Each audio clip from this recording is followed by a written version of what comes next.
శుక్రవారం నియమాలు ఒక హైందవానికి సంబంధించినవే కావు. సర్వమత ఆరాధనీయ దినంగానూ శుక్రవారానికి పేరుంది. అయితే హైందవ సాంప్రదాయంలో శుక్రవారానికి విశిష్ట స్థానం ఉంది. ఏ శుక్రవారం అయినా విశిష్ట దినంగా ఆరాధించే నారీమణులు శ్రావణంలో శుక్రవారాలు వచ్చాయంటే అత్యంత భక్తిప్రదంగా పూజలు, వ్రతాలు చేపడతారు. శుక్రవారం వరలక్ష్మి వ్రతాలు, పార్వతీ అమ్మవారి మాంగళ్య గౌరీ వ్రతాలు చేపడతారు. అయితే లక్ష్మీ పార్వతుల ఆరాధనా పూర్వకమైన శుక్రవారం పూజలు చేసిన శ్రావణంలో శుక్రవారం నాడు ప్రత్యేకించి లక్ష్మీ అమ్మవారికి, మంగళవారాల్లో పార్వతీ అమ్మవారికి పూజలు చేస్తారు. అన్య మతాల భక్తుల విషయాలకొస్తే ముస్లింలు శుక్రవారాన్ని మహా పవిత్ర దినంగా భావించి ఆ మతస్థుల ప్రార్థనా మందిరాల్లో భక్తి శ్రద్ధలతో ప్రార్థనలు చేస్తారు.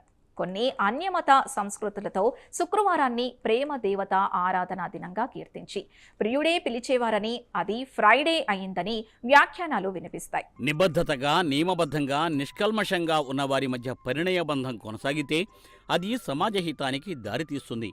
ఈ గుణాల తేడా వల్ల, అంటే సుగుణాలు, దుర్గుణాల మధ్య తేడాల వల్ల దేవ రాక్షస గణాల మధ్య వివాహ బంధాలు మంచివి కావని జ్యోతిష్య పండితులు చెబుతారు.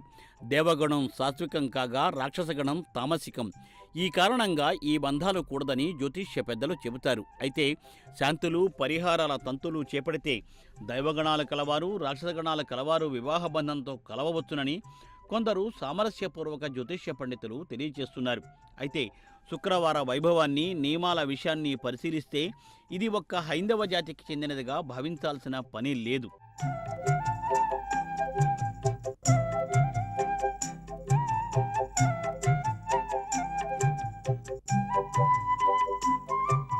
శుక్రాచార్య వారంగా శుక్రవారాన్ని కొందరు పంచాంగ పెద్దలు, జ్యోతిష్య ఘనపాఠీలు చెబుతున్నా, ఎంతలా శుక్ర వైభవాన్ని కీర్తిస్తున్నా భృగు మహర్షి కుమారుడు అమరేంద్రుడు అల్లుడు అని శుక్రాచార్యుని వంశవైభవాన్ని, గుణగణాలు ప్రశంసిస్తూ శుక్ర వైభవాన్ని చెప్పిన, శుక్ర మహర్దశ గురించి వివరించిన రాక్షస గణాలకు గురువు కావడంతో శుక్రాచార్యునిపై ఎవరూ అంత ఆసక్తిని ప్రదర్శించరు.